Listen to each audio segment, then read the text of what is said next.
Hello, everyone, and welcome to Thor's Hammer, a very special playoff edition, brought to you by VikeFans.com.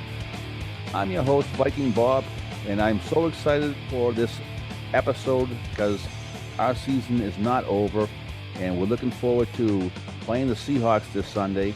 And I'm sitting around here with a bunch of my buddies talking about winning the NFC North last week and coming up game on Sunday against the Seahawks.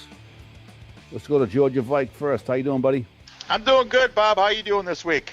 I'm pretty good. We won a game, so we won the NFC, so I'm very quite happy. Hell of a program. Just sitting down here in Atlanta, drinking more Miller Lite like I typically do on our Friday nights here recording, and just excited after the big win that we had last week. Win or lose this week, I'm excited. That was basically kind of a Super Bowl atmosphere we had last week, so I'm excited and ready to move on to Seattle. I got to agree with you. We're a year ahead of plan. This is 2015 team doing better than we expected because we're built for 2016. But let's check in with OBM. Hey, what's going on, fellas? Good to hear your voices again. And last week was awesome. Hopefully we continue on. But I think we've shown the last few weeks that this team is contending and it's a legitimate threat. And I love the fact that we're going to be underdogs again this week, but I'll tell you what, I feel good about this week's game, and I'm feeling good about our coach and our team and the direction we're headed for the future. So other than that, just drinking a little vodka orange juice here and enjoying the ride. How about you, Olson? I'm doing pretty good here. I'm fired up for the game and getting ready to get my gear set up for going this Sunday. I'm going to be freezing my balls off with a bunch of other crazy ass fans sticking out in way too cold weather, but I'm excited for it. We're going to have a tailgate out there. We're going to be boozing it up. We're going to be eating it up. We're going to be ready to go. Pretty excited. Yeah, God bless you, man. I wish I would live in Minnesota because I'd be there no matter what. Olson, can I ask you a question real quick? You got it, buddy. About going to the game? They're telling people to bring their cardboard. I haven't heard that since the 80s when people are talking about breakdancing. What's that all about? I don't know, man. I'm going to put on my parachute pants and get my old Pumas out, and I'm gonna bust out some Worm and some Robot. I'll bring the Herbie Hancock, all right? You got it, buddy. Electric Boogaloo. That's what I'm talking about.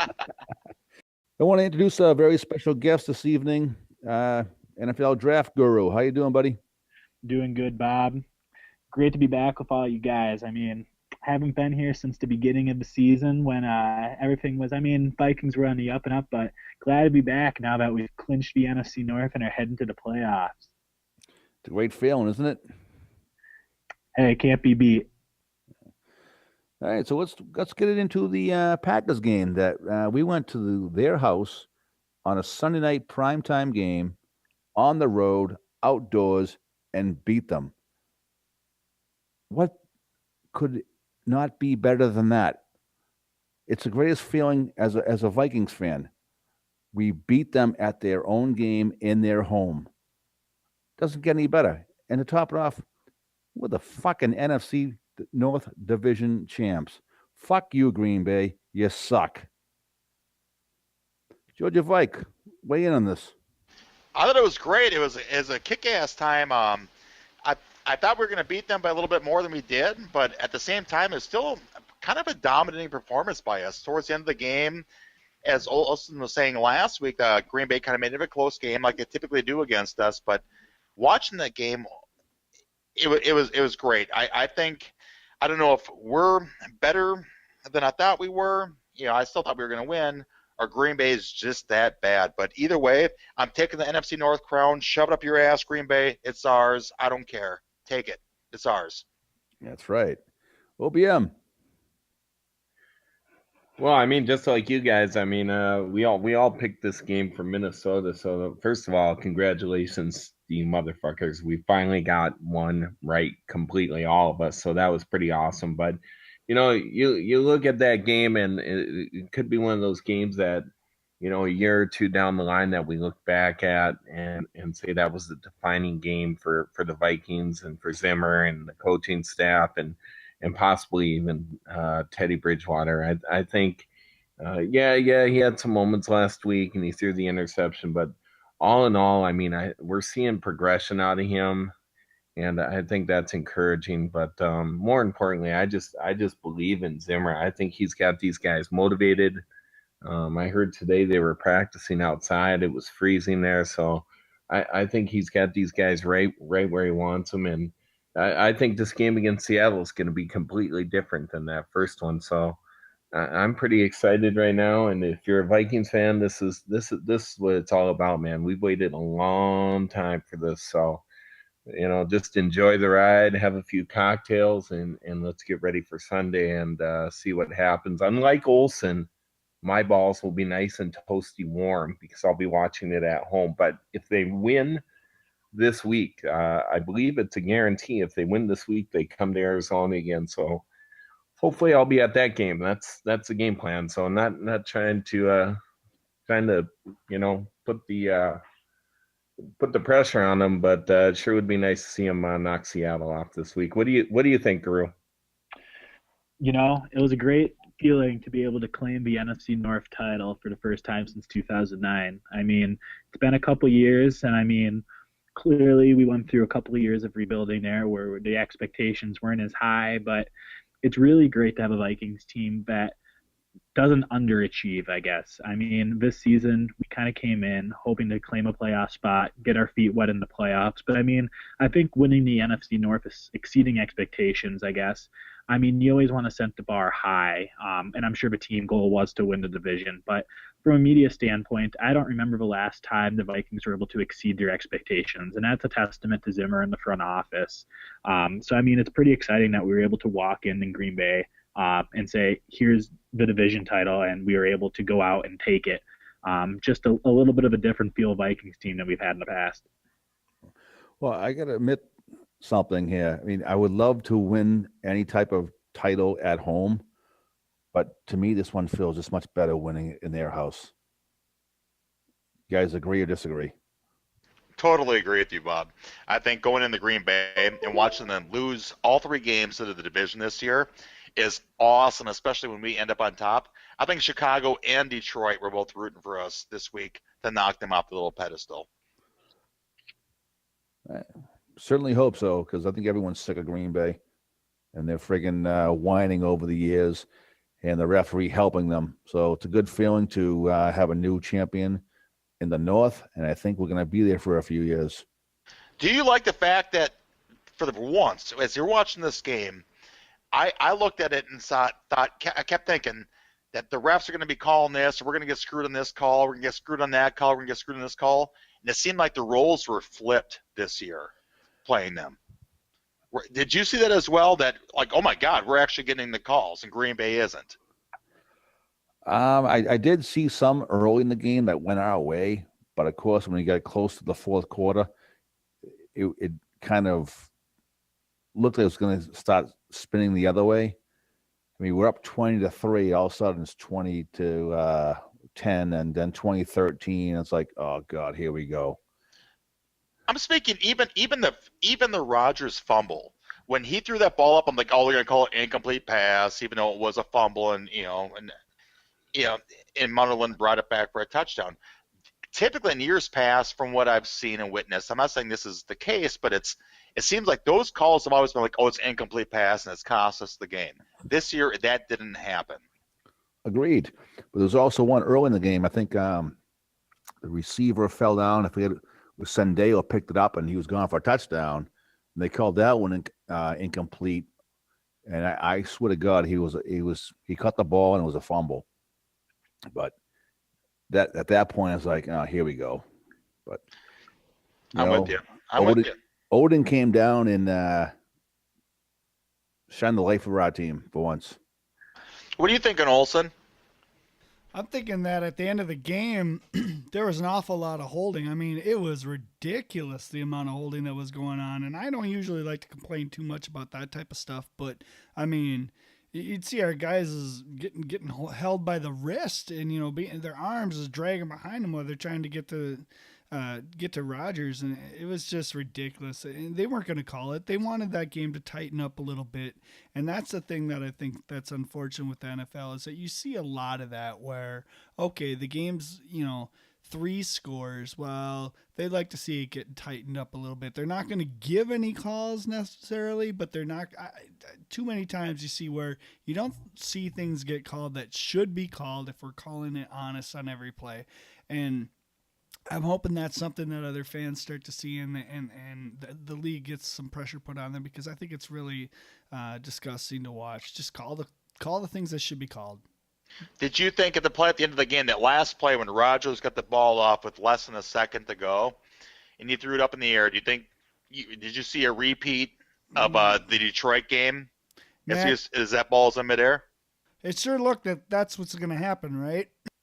Oh, you ain't kidding. That's what I was thinking. I'm like, oh God, here we go. The thing is, we're gonna lose to Green Bay. Typically, the way we lose to Green Bay, this is how we're gonna lose to them. I'm not sure that play would have stood had they went back and looked at the replay and looked and see where the clock was, because it was awful close. And I thought it was after it hit 0, but I never really did see a replay, so I don't know. Maybe you guys saw something where they showed whether or not he got it off or not.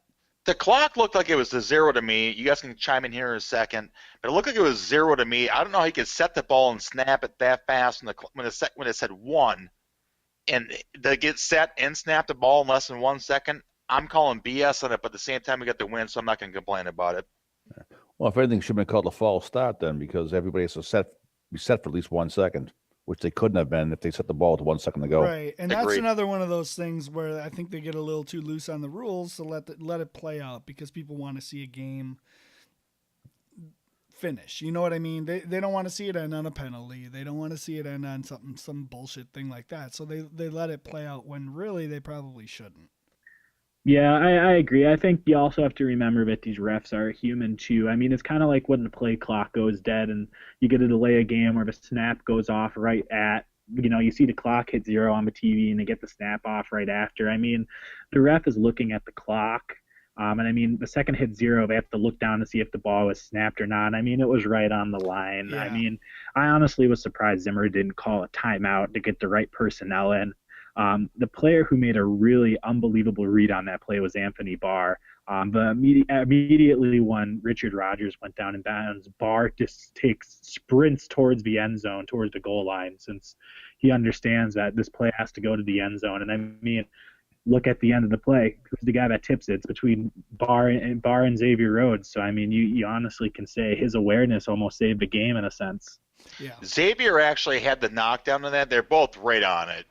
But Xavier Rhodes, I think, played the best game I've ever seen him play. He's not getting all these big picks. He had the pick in this game, obviously. But that play right there defined what he is becoming to be. Agreed. But let me ask a question about that game, the final play, I should say. We go back to the Detroit game, and Detroit had the wrong personnel in there. So Rodgers, who was a large man, out-jumped everybody and caught the winning touchdown pass. So back to what Guru said, he's not surprised that, or he is surprised that Zimmer didn't call a timeout to get the personnel out there. Is there a reason why we didn't call timeout and put people, the tall players out there, like a Rudolph or whatever, who can jump? I think they thought the clock was going to run out, and to be honest with you, I mean, someone brought it up. I think the clock was at 0, so I think Zimmer, when that play actually occurred, he just assumed the clock was going to be at 0. So, he didn't, you can't blame the guy. But, yeah, I mean, that's got to be one of those things, I think, in the future that you talk about, rule changes. You should be able to challenge that, because to me, I was watching the clock just like everybody at home. That thing was definitely at 0, in my opinion. I don't know what we haven't heard from all of you guys, but it looked like 0 to me. And to me, if that ball is not in the air and snapped, to me, that was a game over.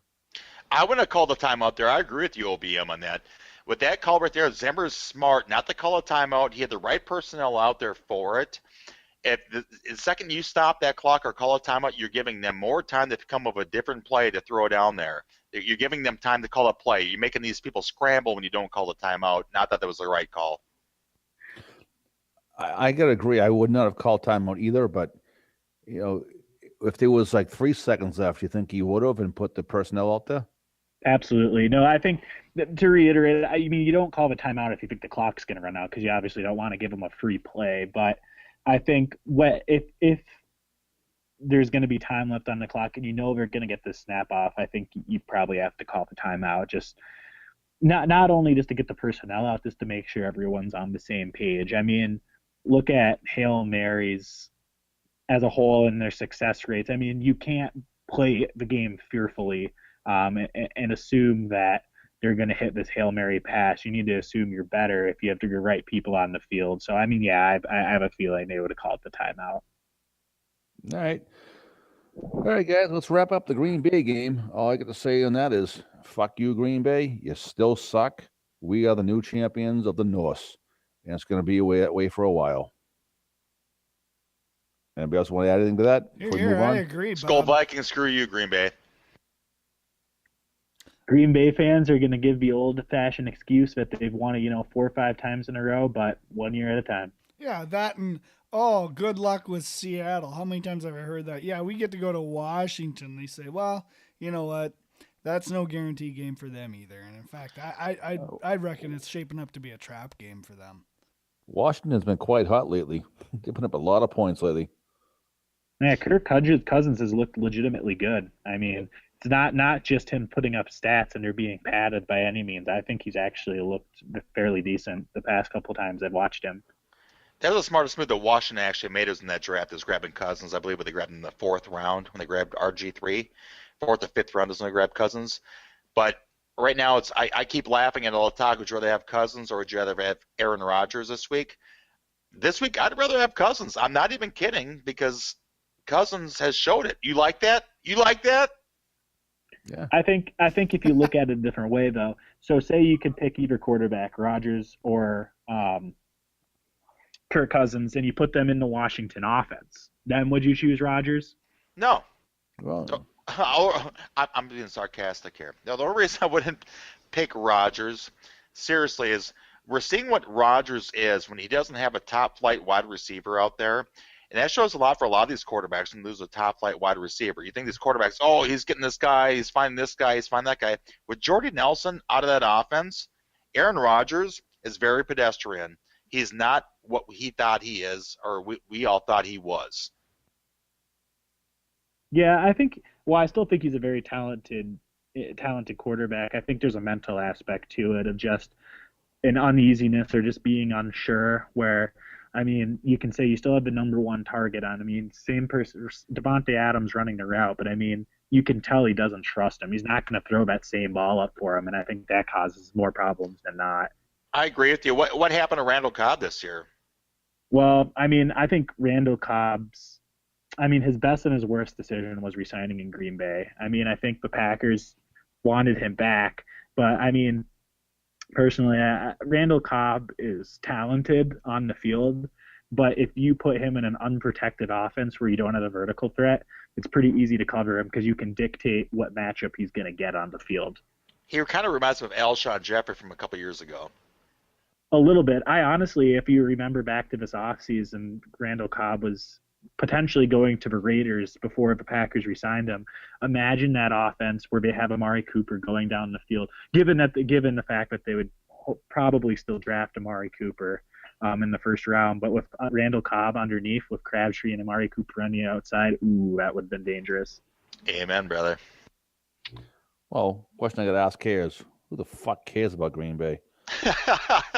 Bob, I love you, man. I love you. Love you too, man. All right, guys, it's time to talk about Sunday's game against the Seahawks. Now, they came into our house a few weeks ago and absolutely dismantled us. I mean, they destroyed us from every facet of the game. What's going to be different this game? OBM, give us your thoughts.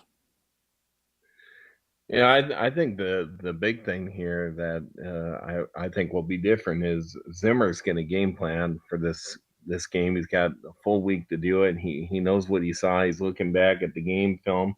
He's probably looking at the game film from the Rams Seahawks a couple weeks ago when the Rams went into Seattle and beat them. So everything on paper looks like Seattle's going to win this game. I mean, when I'm listening to Sirius Radio all week, and I'm hearing these guys talk, and they're talking about the Rams, how good their offense is and how great their defense is, and they're getting Marshawn Lynch back, and they're clicking at the right time.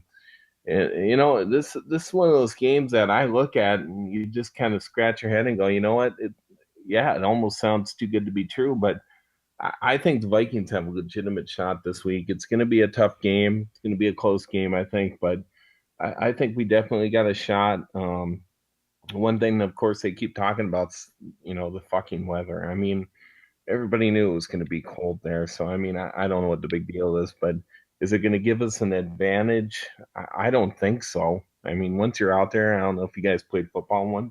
Once you're out there, I mean, if it was going to be 10 below, 15 below, that's a little bit different. But, when you get out there, you start running, I mean, everything, you start to sweat.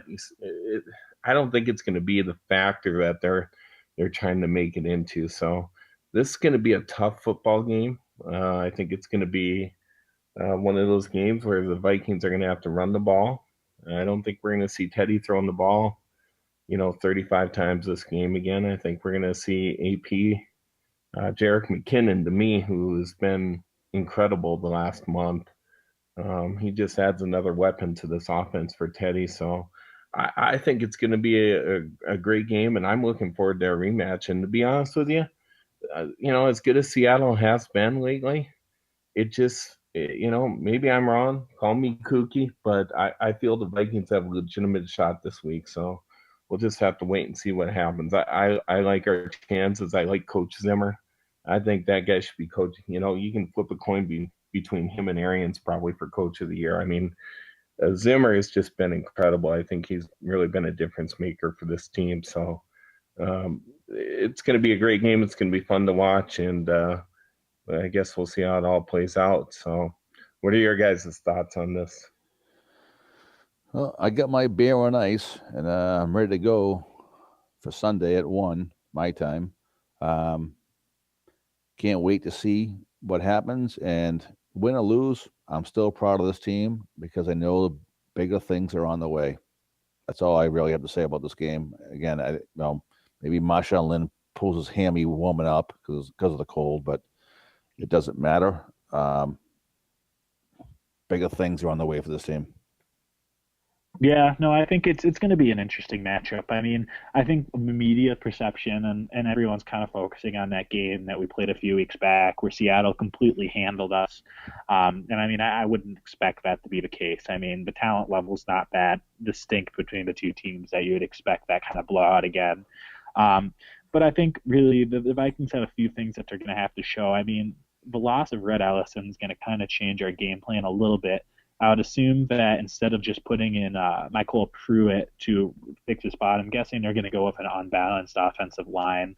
They'll throw Austin Shepard in there just as a distinctive blocker, which may give us an additional advantage in the run game as well. It'll be interesting to see how they pass off that formation and with that personnel group in the game, since it allows you to get a double team on either Bennett or Averill without using your inside offensive guard to pin him to the outside of the quarterback. So it'll be interesting to see how that kind of plays out and if the protection of Teddy is any better. But contrary to like a lot of people are saying, I wouldn't be surprised to see the team come out and try to throw the ball on Seattle right away. I mean, I think everyone kind of assumes that we're going to run, which I mean, I'm sure that they're going to get Adrian Peterson his touches, but I think they're going to try to open up some room for him just by using some quick hitters and crossers to open up the game, get something going on offense other than Adrian Peterson, because when you look at what happened that last Seattle game, I mean, it's not so much that Seattle played such good run defense that Peterson wasn't able to run the ball. It was that we weren't able to get anything else going on offense to move the change here or there, that eventually we got behind by 14, 17, whatever it was, to nothing, that really it took running out of the equation for us. So it'll be interesting to see what the Vikings do. I think it'll be a much closer game, but really it'll come down to field position in the end. Hey, Guru, I got a question for you here, buddy. How important do you think it is for the Vikings? I mean, the Vikings, when we watch them this year, we know Teddy's still in that learning phase, and he's not going to throw for 350 yards and 4 touchdowns. But how important is it this week for the Vikings to get ahead, even if it's only 7-0 or 3-0 or 10-3?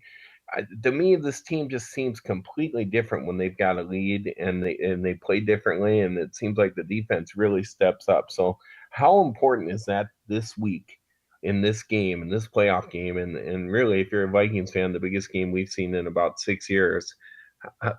Is that going to be a big factor that we get a lead? Well, I mean, anytime you have the lead, I mean, it increases your confidence that you're playing a good game. I mean, when it comes down to it, more importantly is the Vikings. I mean, in Arizona, they came back down by 10. And that's really pushing it for the explosiveness of our offense. I mean, we can hit a big play here or there, but you're not going to see continued offensive success down by 10 points or whatever. But on the defensive side of the ball, I think that confidence stems from the way that Zimmer and Edwards calls our defense. I mean, anytime you've noticed that we've gotten a lead of, 7 or 10 points, I mean, Zimmer's not really afraid of getting burned. I mean, you know that if you send the blitz and it gets there, it's going to be an impact play and you're most likely forcing him to punt the ball. But, I mean, if you get burned, you know that the worst result is a tie game and that you're getting the ball back. So, I mean, I think that has kind of changed the mindset of the defense, knowing that, I mean, you can be aggressive, but you can't really lose in a sense. Okay, guys, we all know it's going to be freaking cold there in Minnesota.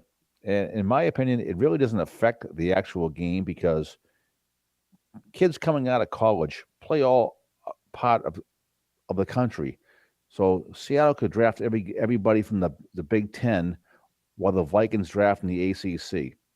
So maybe Seattle's players have played more games in the cold than the Vikings. So because the one's in Minnesota and one's in Seattle, in my opinion, it doesn't mean squat. Cold is cold. They've been there. They've done that. But the wind, it is supposed to be pretty windy there as well, correct? So how is that going to affect the game in your guys' mind? Can I break some news quick? Yeah. Marshawn Lynch has been announced out for this weekend's game. Did he pull his hammy warming up? He told the team that he felt, quote unquote, he couldn't do it. Frostbite mode, biatch. Yeah. Shit's going to be cold out there. My Skittles will be hard. I mean, the guru just working Twitter during the commercial break. Good job. Real inside sources on that one. Yeah, you like an Adam Schefter of the board here. What's going on, brother? Not this time. This time we're just reading Twitter. So is Adam Schefter. Are you trying to show us up there? No. No, I figured I better pass it along because it might change the impact of this conversation. All right, Yes, it will. What's the story on Rawls then? Is he going to be healthy? Rawls broke his ankle. He's not coming back. Vikings now favored. Brad Jackson. Christine Michael. No girl better beat us. I think Danielle Hunter should beat her up. He's Cat fast, fight. but he fumbles a lot. Cat fight. All right.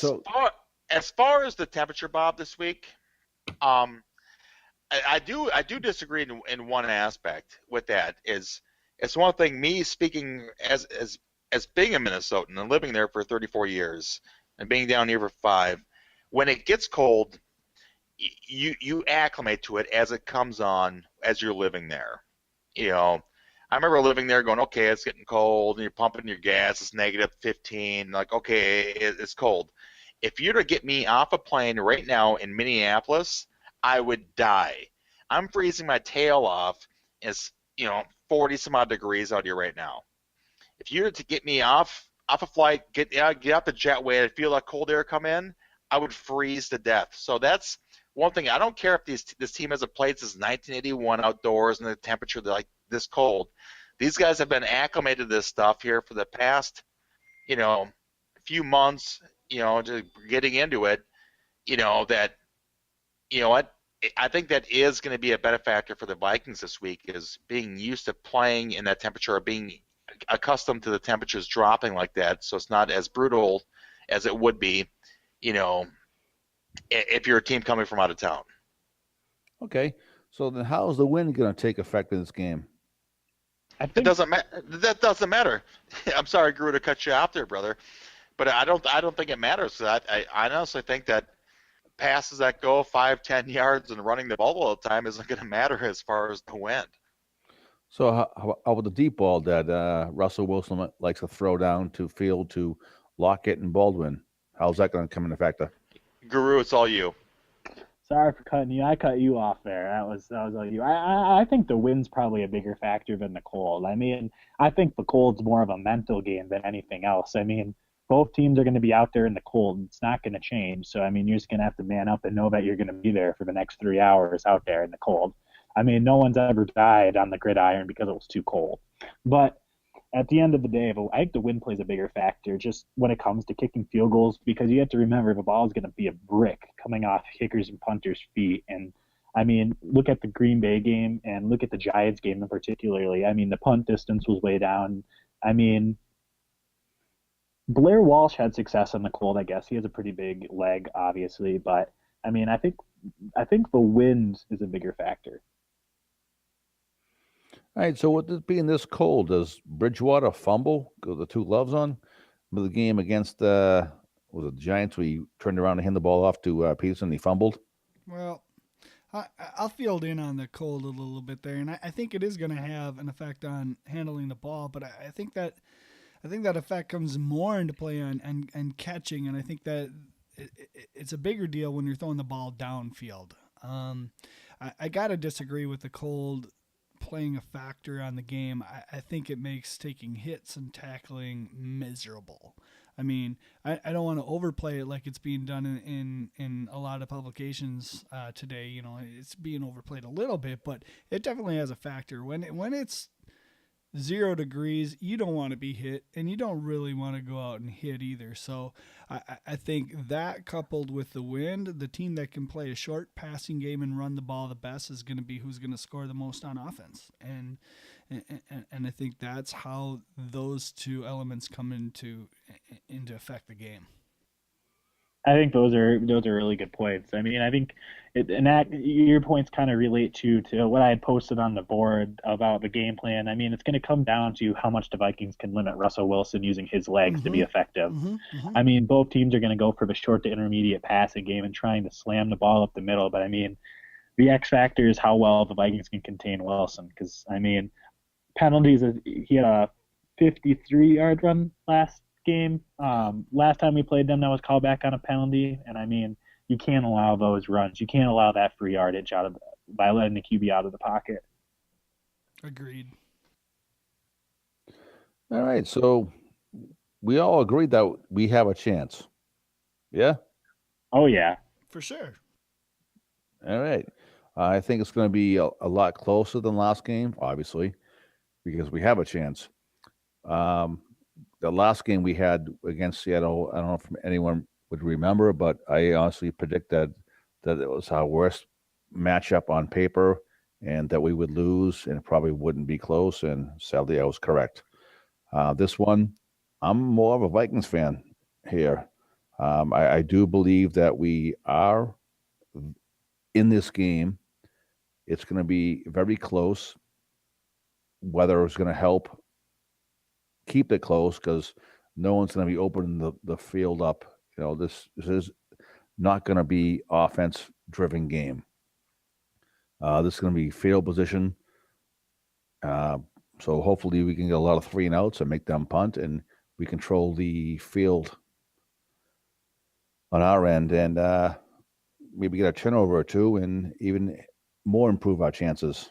But from there, again, I don't care. It's going to be a great game. I'm proud of this team, and I know bigger things are on the way. OBM, let's hear from you.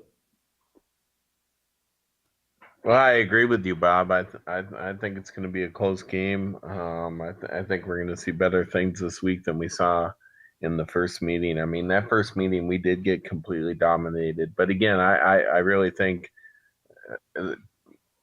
Zimmer's just done such a phenomenal job.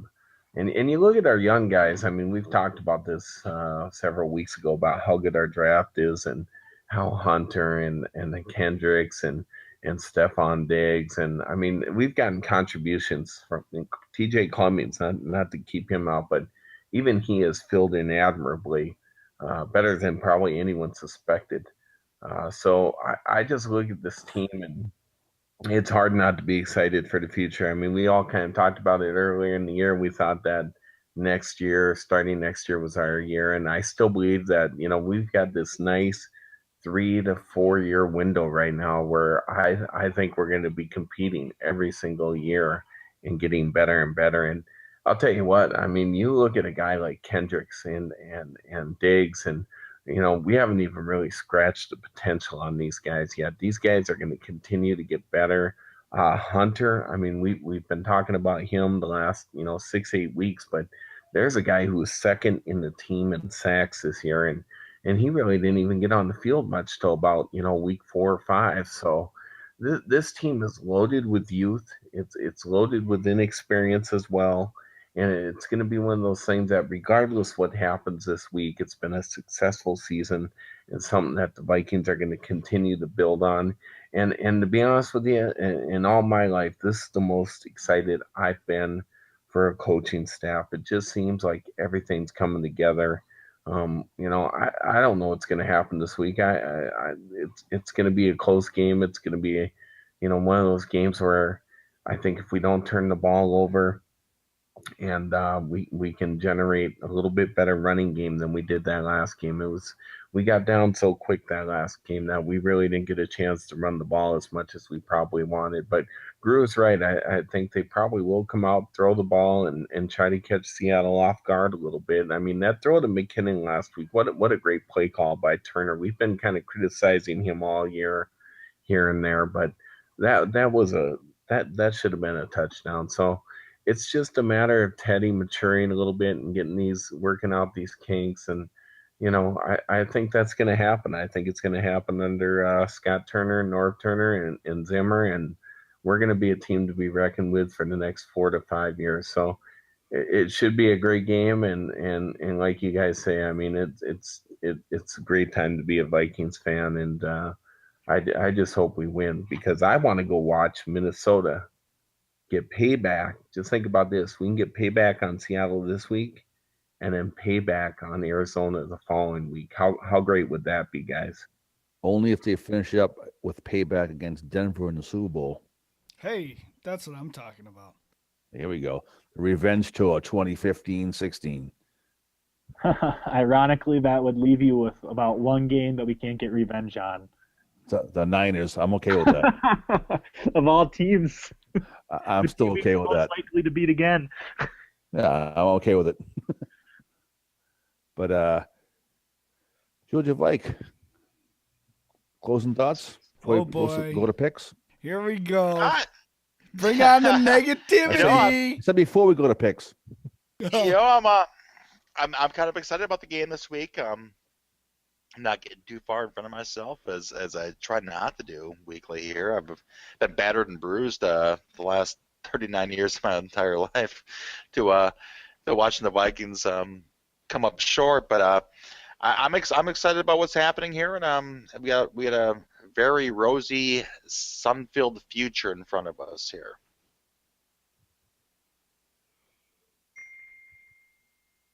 Ding. Ding. How's that for a BS? Apparently you got that one right. I think you spelled the word wrong. I heard a bell. No, I'm sitting here because I don't know how far you want to go into this thing, Bob. I'll give you my take. I mean, yeah, everything from this point on is pretty much gravy, right? I mean, I hate to say that because as long as you're not drinking it. That's right. Like, I mean, I don't mean to sound down on the team or think like, yeah, mediocrity is good enough. But look, we went from 5 wins to 7 wins, now to 11 wins under Zim. Like, this is all about the future. Beating Green Bay, which absolutely was the right thing to do, beating Green Bay, taking the division. I don't care about an easier schedule in the playoffs. They can have that. That's fine. But this is all about this team moving forward.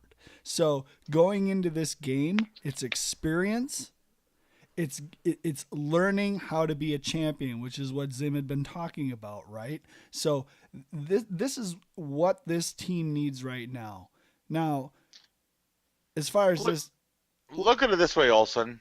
I'm sorry to cut you off, But if you listen to any national thing, like Sirius Radio, and they have the ex-GMs and coaches and players on there, every GM right now is looking for the Mike Zimmer coach. That's It's like right. they're looking at how fast he turned around this team from shit to good. That's what they're looking for. Yeah, and that's why this game, regardless of what happens, it's all positive from here. Next year is another step. We take another step next year. Now look where we're at. No longer can Green Bay basically count on walking into the year, sleepwalking through it, and ending up with the division crown. That's not happening anymore. Amen, brother. Nope, it's ours. Nope, good take on that.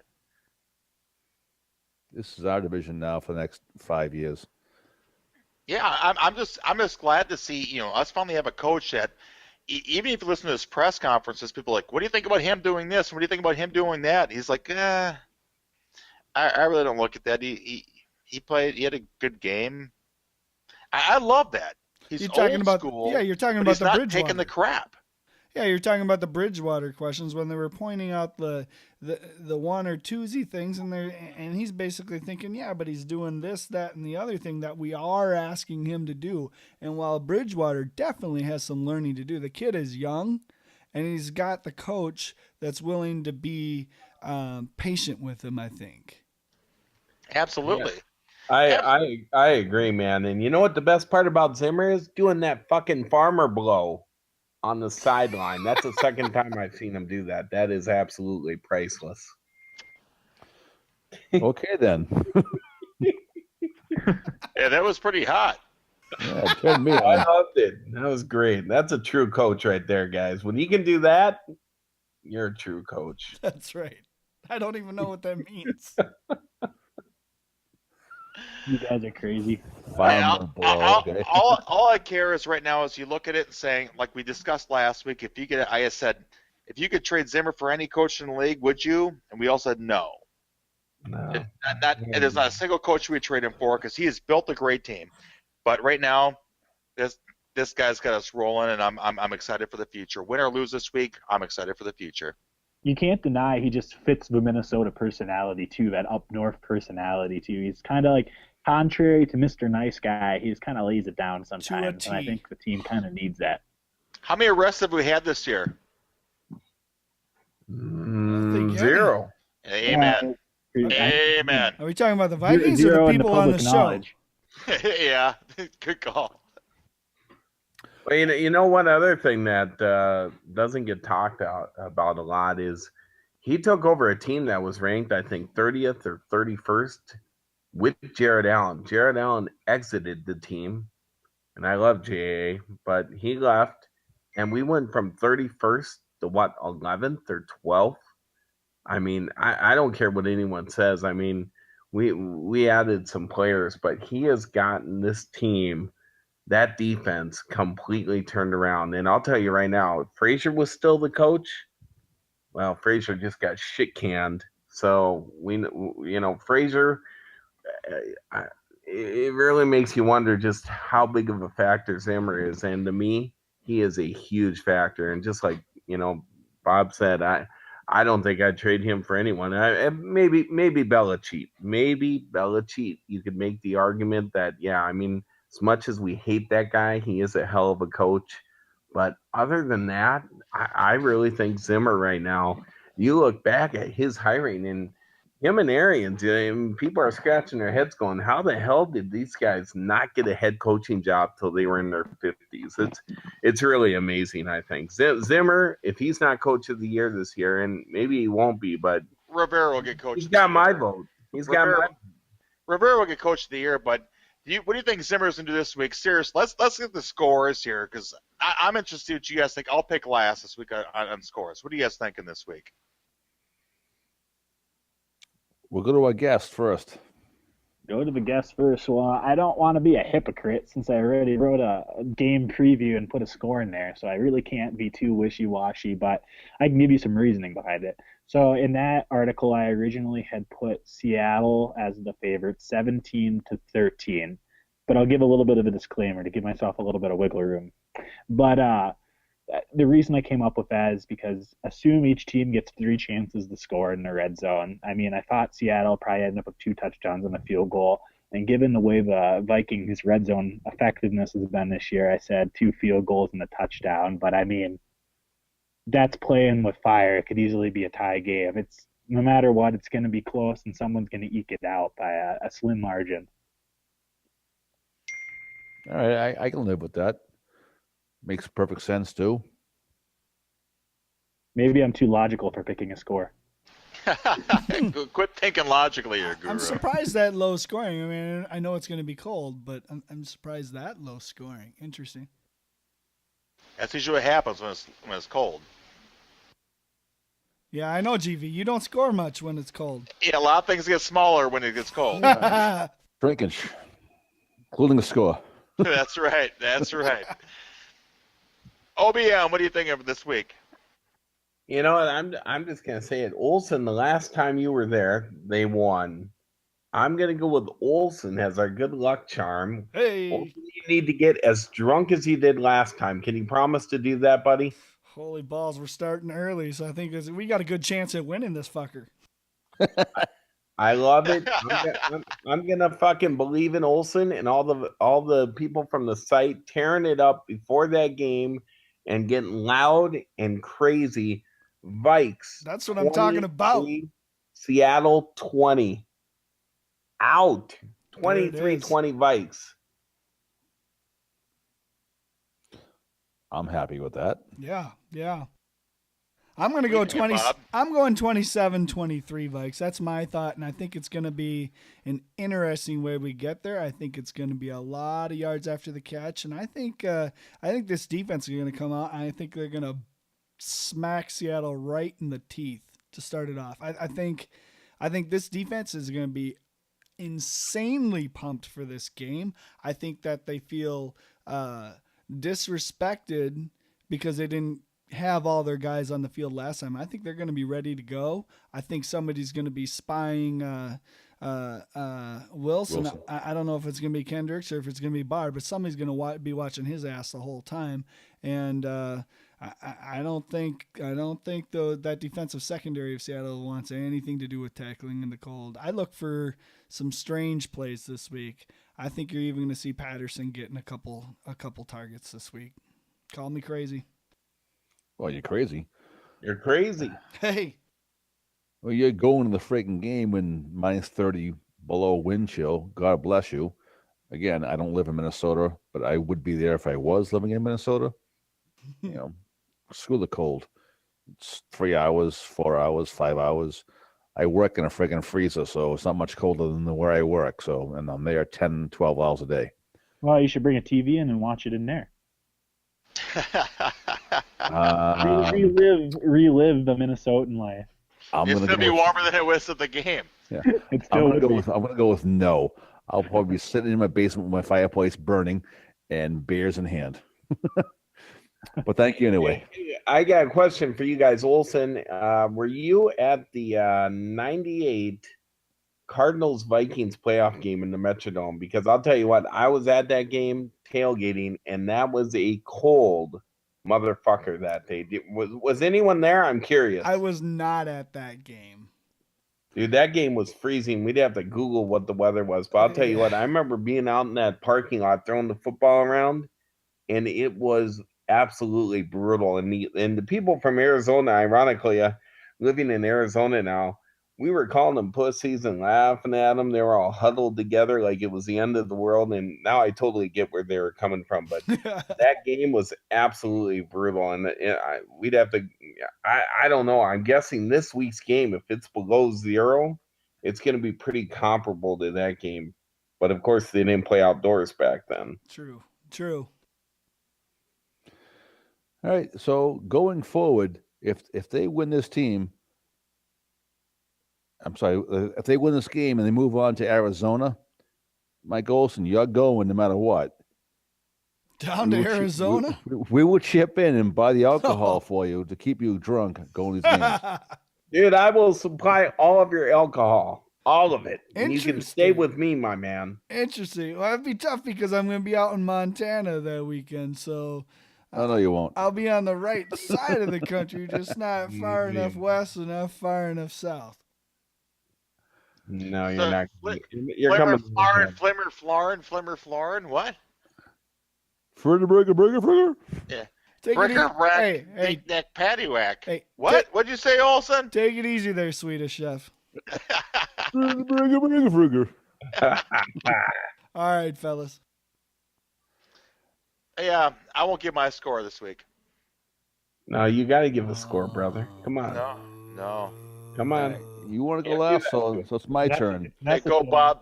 I'm going 2017 Vikings in a major upset, and I don't mean a last-second field goal. I mean a last-second touchdown. Well, the extra point doesn't even fucking matter. Really? Interesting. I just see it. I don't know. I see something good happening for this team.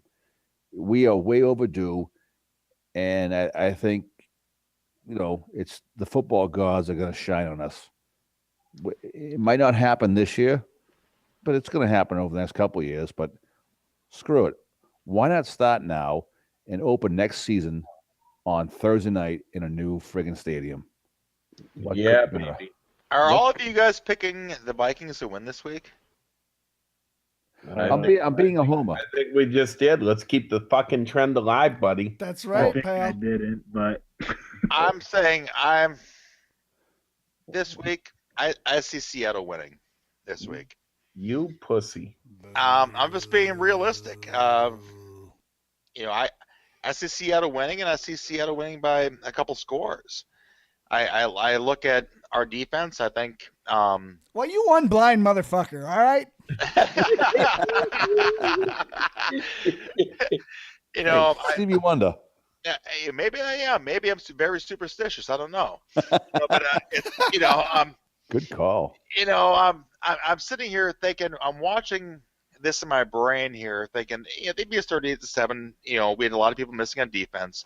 But I think with the temperatures coming into this game, I think the way our offense and our defense has been playing, I think it's gonna be very difficult to stop them still, because last time when throwing across the middle of the field against Seattle is a bad thing with the 15 yards. So I see Seattle's defense stepping up. Even though that ball's going to feel like, a boulder hitting you in the chest if you touch it, I see Seattle winning 27-17. Wow. Whoa. I can see it, but I'm being a homer here. everyone Although- has the right to their own opinion, I suppose. I know. I'm sorry, but I've got to say it for 17, 18 weeks now. I don't mind being wrong, but that's what I see. 27-17 Seattle. No, I don't think you're being unreasonable at all with your guess. I mean, what is they're all guesses anyways. You don't know until the game's played. But I think if you think about it, Seattle has 2-3 ways they can beat us. Where in reality, we really have only one way we can beat them. So Absolutely.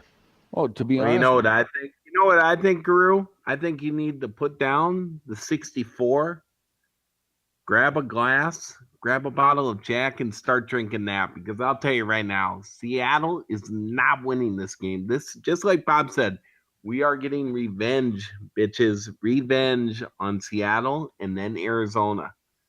Believe it, brother. It's gonna happen.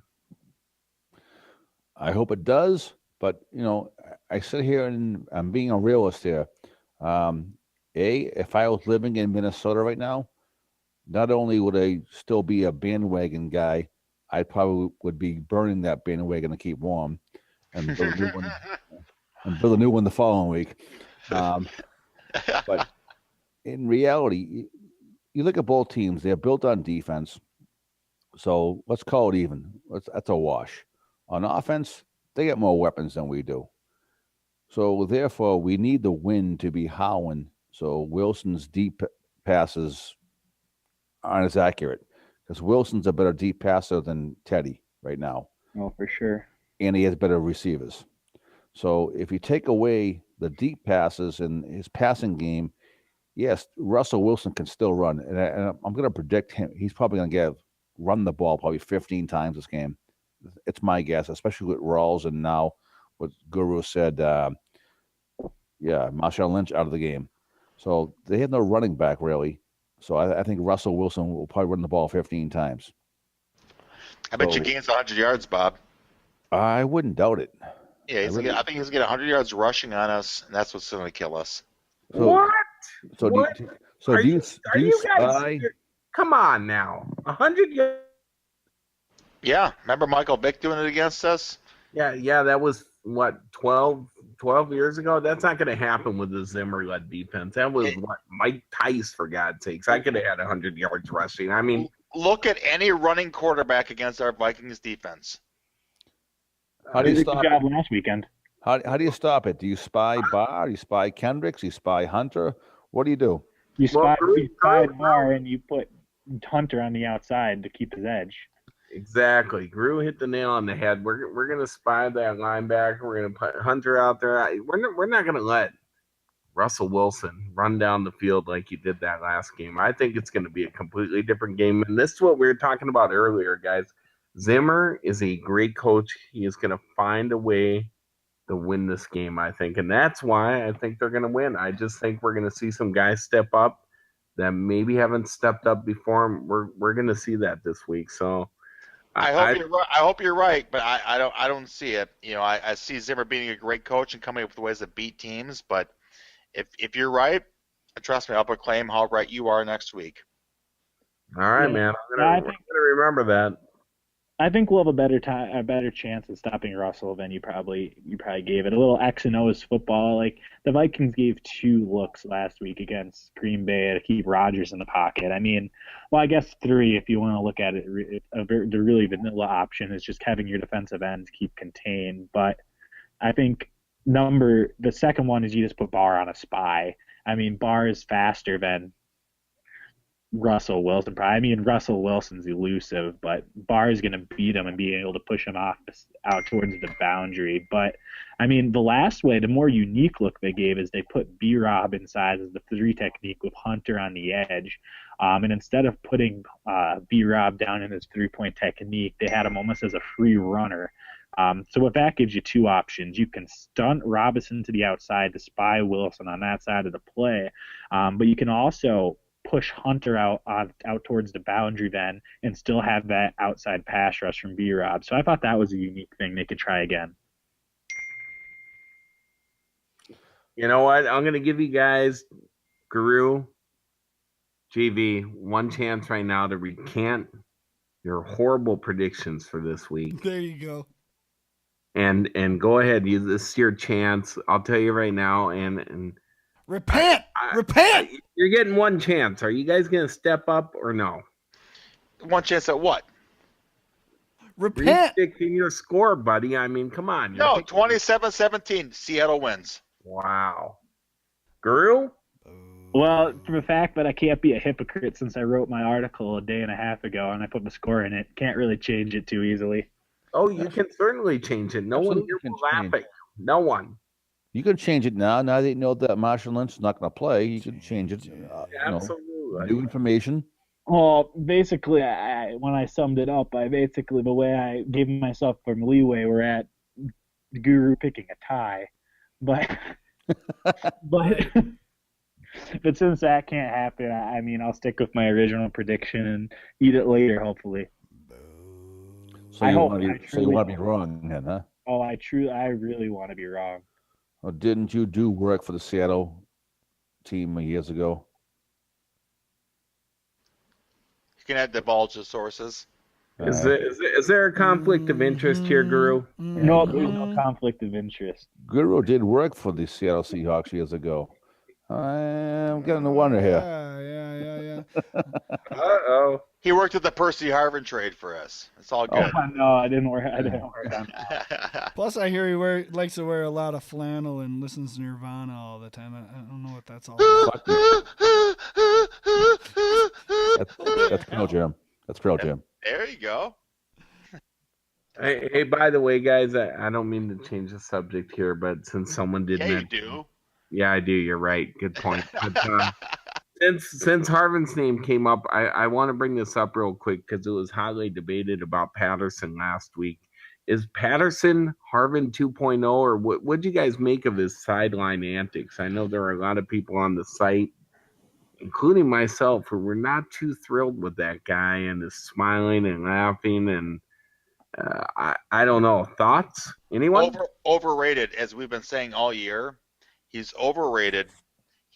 Everyone keeps talking about, we have a certain person likes to talk about him being the greatest thing since, sliced bread, but he's not. This guy does not get it. If you watch B-Rob's 96 questions this week, that's all you got to know. But what are your thoughts on his sideline antics after he fumbled the ball? I think that was the question. He's an idiot. He's absolutely an idiot. He should, what? Play within your own realm. Realize what you did wrong, and quit acting like a complete jerkwad. He thinks he's better than he is. I guess I can shine a little bit into it, and I mean, not to come off. I mean, this isn't because I like Patterson per se, but I can tell you with great certainty that the act Patterson puts on is his way of, I guess, feeling better about what he did wrong. I guess his way with the media just isn't very conventional, per se, and it always comes off in the wrong light. But does he have Stockholm syndrome? But everyone in the Vikings locker room knows that if on that fumble, whether it's that fumble or a different turnover, no one is more upset about it than Patterson himself. And I think anyone inside the locker room would probably abide by that.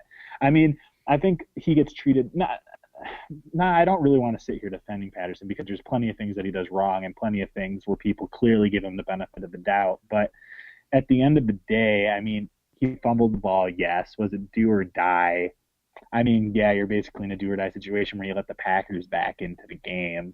But, I mean, next possession, Bridgewater and Peterson almost fumble. And, I mean, neither of them, they put off a different perception to the media, I seem. But, I mean, it doesn't make their fumble any better than Patterson's was. Well, no, but Bridgewater touches the ball every play. Peterson touches the ball 30 times a game. Patterson touched the ball one time that game, and he fumbled.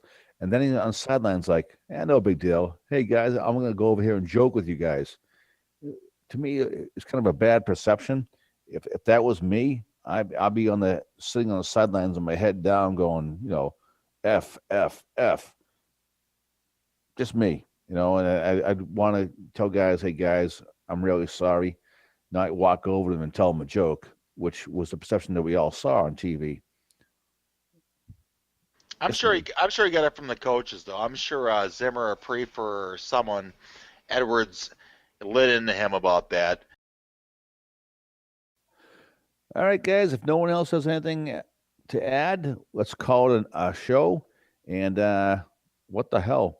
Skol Vikings. Let's go beat the crap out of the Seahawks on Sunday.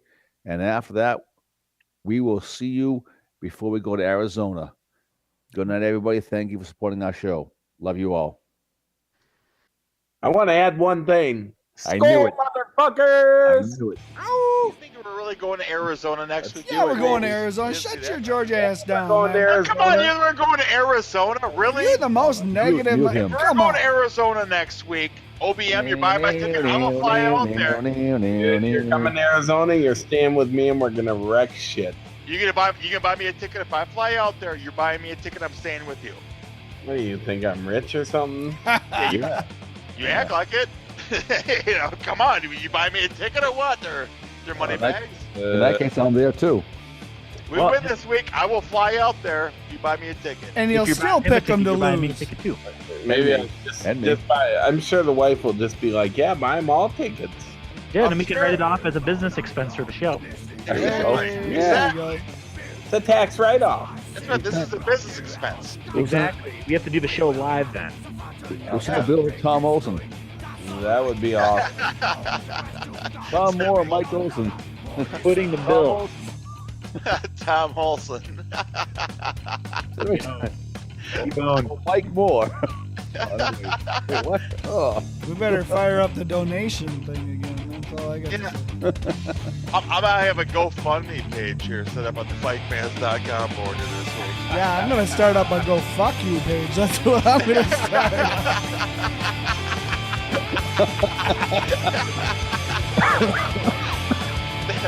That's just been funny. That record, that's she funny, man.